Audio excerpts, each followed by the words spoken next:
Today, Disney Lorcana hosted a live Q&A on Twitter, Facebook, Instagram, anywhere it is, about the rules, and it's the first time that as a community we were able to contact with the creators of the game, ask a bunch of questions, ask the hard questions, and get some comprehensive rules-like answers. And that's really cool, really informative. I'm really glad that they did this today, gave us a better idea, help us learn this game ins and outs a little bit sooner, which I really love. But I took 5 of the best questions asked, put them in this video. We're going to talk about them, we're going to break them down, and we're going to discuss what it means for Disney Lorcana and how this information might have altered from what we were assuming from the past. So let's break this down again. Here we are, guys. Number 1 is coming up right now. So here it is, guys. Here is the Twitter version. Like I said, it was on Facebook. It was on Instagram. I will put the link to the Twitter in the description of the video. You can also see that this is from the Forbidden Mountain Twitter. I'll put that in there also if you guys want to follow along. But let's get into it. Let's talk about this Q&A and some of the best questions that I found that were asked. Shout out to number 1. This was a really, really sweet question here, which I really, really enjoyed. And let's break it down. Is there a maximum Handsize despite what I'm able to hold? Can an effect that reduces costs, like the one from Maurice, Inventor Stack, to reduce single items by more than 2 ink? This is a really cool question. It's definitely something that in most games you do see, and there is like a stacking effect, which is really nice.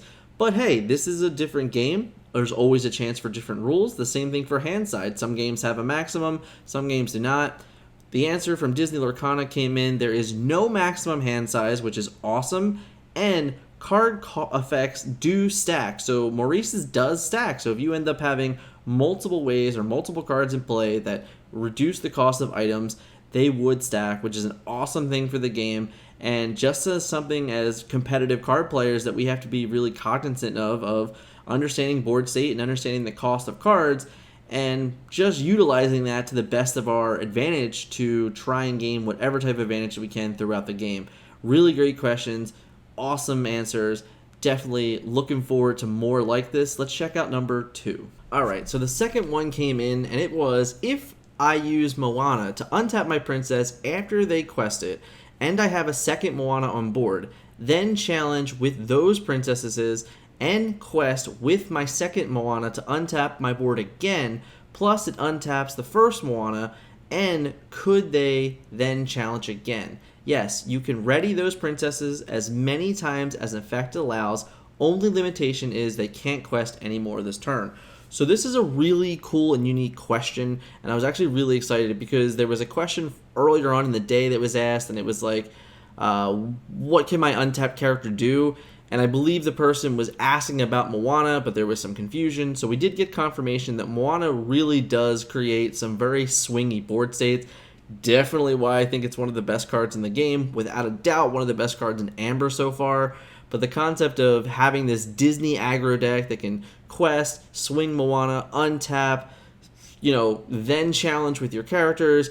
Then if you have another Moana, you can then play Moana, untap, and then go at it again. The only restriction is that you can't quest more than once with all of these things, but the fact that you can quest and then challenge, and then maybe even potentially challenge again if you have double Moana, that sets up for some really wonky gameplay, but it's another thing that's very important to pay attention to. It's very important to know it now, because now we fully understand everything we can do with Moana, and as I said before, she's kind of shaping up to be one of the most powerful cards in the game, so very good to know this now. Let's get into the next one. Question number 3 comes in, and it's a really nice one again. So this is a 2-parter once again. Shout out to Whip It Plays Lorcana.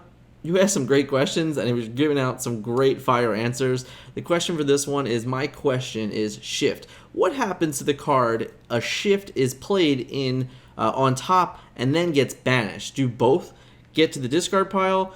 2, what happens to the card on the bottom if the Shift on top gets moved to the Inkwell by a card like Let It Go? So Disney Lorcana's response to this was really great. It is, whenever a stack of cards leaves play, the entire stack goes to the same place. So if a card would be banished that was stacked, both cards would be banished. if a card would be let it go and sent to the Inkwell that was stacked, both cards would go to the Inkwell, which is really crazy and insane. There was definitely a moment of chance here to where maybe only the top card of the stack would get removed, and you would still have something, a character laying around. Not the case in this one at all. It definitely gets removed. Everything gets removed, and it gets a huge advantage. So banishing a stack card is really powerful, and now playing Let It Go on a stack card might not be as good because you might be potentially excelling your opponent 2 resources very early on in certain games that you might not want to be even attempting to do, because it could be a net negative on card advantage if you have your opponent, let's say on 5 go to a 7, and all of a sudden now they're like, oh, well, now I'm already on 7. I don't really need to resource the next 2 turns. I can very much utilize the cards in my hand and then hope to draw ones that I feel like resourcing later. Definitely a big thing. Really cool and really great answer from Disney Lorcana. Let's break into the next one.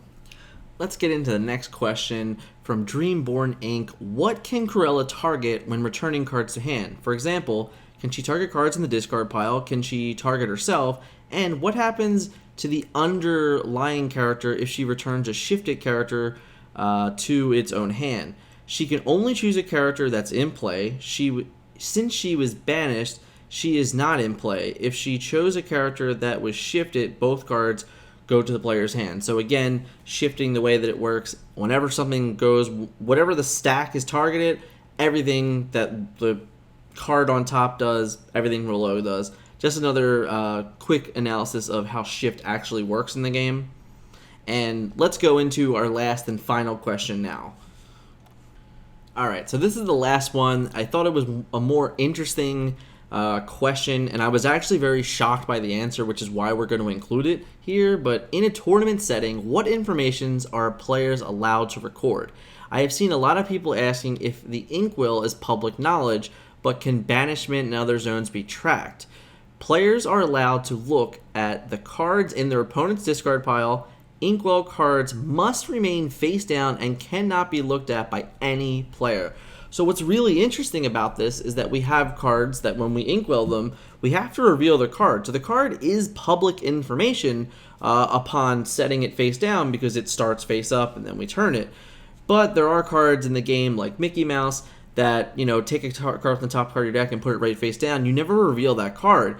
So Disney Lorcana is double downing on that, and they don't want people to know that information, which does add a nice layer of RNG to the game when determining outs and things like that. And of course, determining outs is something that we will be discussing in a later video for our Card Advantage 101 class. But, this again is just another layer to the difference of Disney Lorcana. I have played many games in the past that utilize a resource system like this that you could always pick up, look at what happened, kind of remind yourself of whatever the cards were.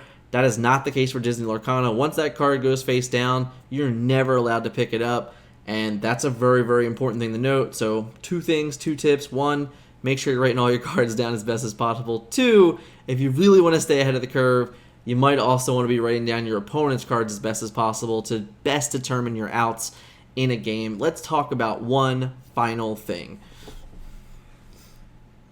Today was awesome to see Disney Lorcana really come out of its shell, allow the community to come out, ask questions, get the feedback, get the answers for about a solid hour. I believe they were on Twitter, they were on Facebook, they were on Instagram, they were covering all the bases. I'm sure there was more cool questions on Facebook, on Instagram. I'll have to check them out and see if I can find any to add in to another video in another time. But serious shout out to Disney Lorcana for getting this time for us to learn the game a little bit better and give us a better understanding of how to play this wonderful new game, because it's going to make our jobs a lot easier determining how to interpret all of the card advantage tips, all of the game tips for tempo and resource management. All these things are better now understood now that we have a concept of exactly some of the more comprehensive rules in the game. So awesome job by them. Guys, this is our second video on the channel. Check out the last one. It's on Card Advantage 101. It's going to be a whole series. Card Advantage, resource management, tempo, and more to come. But catch it right now. And of course, if you haven't already, hit that like button, hit that subscribe button, and we will see you in the next video.